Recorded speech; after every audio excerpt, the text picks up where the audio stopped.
দেখো খুব সহজেই কিভাবে পুঁটি মাছের আঁশ ছাড়াবে। আমি একটা ঝুড়িতে পুঁটি মাছ নিয়ে নিয়েছি, সামান্য পরিমাণ লবণ নিয়েছি। এটা শুধুমাত্র খালি লবণটা দিয়ে সবগুলো মাখিয়ে নিয়ে শুধুমাত্র ঘষা দিব।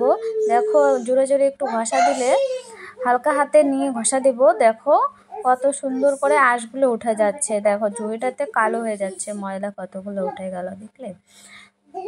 একটা একটা করে অনেকে আছে মাছ ধোয়, পুঁটি মাছ অনেক সময় লেগে যায়, কেউ জানে না যে এইভাবে মাছ ধুলে 1 মিনিটেই লাগবে না মাছ হতেও।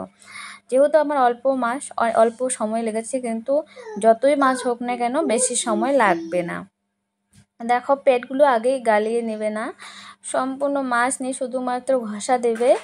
দেখো আমি শুধু ঘষা দিয়েছি, ঘষা দিতে দিতে দেখো সবগুলো আঁশ উঠে গেছে, ঝুড়িটা পর্যন্ত কালো হয়ে গেছে। কিন্তু এখন আমি শুধু খালি জল দিয়ে ধুয়ে নিব, তাহলে দেখবে কত পরিষ্কার হয়ে যাবে। এই যে ঝুড়ির ধারগুলো আছে না, এগুলো ঘষাতে আঁশগুলো উঠে যাচ্ছে, সাথে যেহেতু লবণ দেওয়া আছে এই জন্য।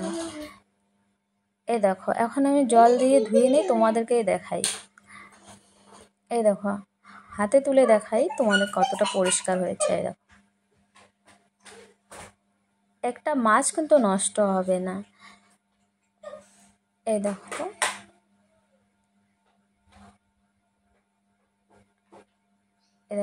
আমি এখন পেটটা গালিয়ে নিয়েছিলাম, দেখো কত পরিষ্কার হয়ে গেছে, একটা আঁশও পাবে না কিন্তু মাছে।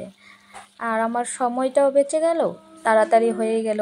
এই পুঁটি মাছ বাছার জন্য অনেকেই মাছ খেতে চায় না, সময় বেশি লাগে তার জন্য।